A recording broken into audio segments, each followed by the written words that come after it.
Ladies and gentlemen, aviation enthusiasts and curious minds alike, welcome to a thrilling mini-series that will take you soaring through the skies called What Makes This Plane Great?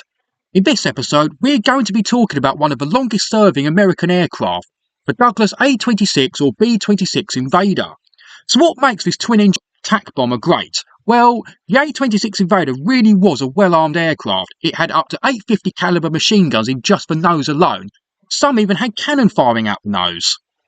The A-26 also had 250 cals in each of its two turrets, and if they didn't have any firepower coming out the nose, then the A-26 would have either 450 caliber machine guns in underwing pods on each wing, or 350 caliber machine guns each in the two wing panels.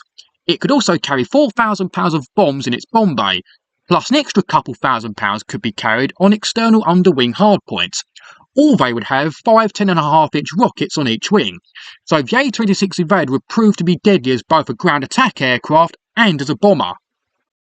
When the A-26 Invader was introduced later in the Second World War, the Luftwaffe was nowhere near the dominant force it used to be, and it proved to be a great performing aircraft. It could fly faster than a B-25 Mitchell and B-26 Marauder, and even though it came later in the war against less aerial opposition, the A-26s would drop more tonnage per mission than both the B-25 Mitchell and B-26 Marauder and its widely used older brother, the A-20 Havoc. Depending on altitude, it is said that the A-26 Invader could outmaneuver a Messerschmitt Bf 109, and it wasn't much slower than a Bf 109 either. One A-26 was credited with a probable kill of a Messerschmitt Me-262.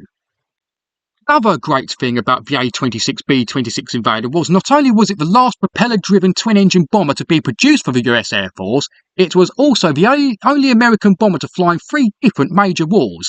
As well as the Second World War, they also took part in the Korean and Vietnam War, along with other various smaller conflicts, such as the Bay of Pigs invasion.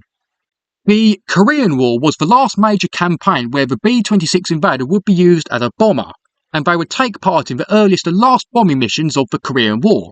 In the Vietnam War, the Invader would prove to be a good counter-insurgency platform. It was a heavily armed aircraft that could fly long and slow enough to allow close observation of an area, which couldn't be done in a fast-moving jet aircraft, and they would fly counter-insurgency missions that disrupted supply lines along the Ho Chi Minh Trail.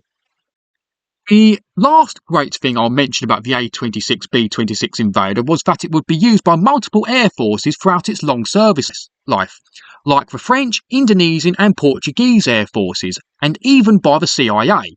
And that's it for this thrilling journey through the skies.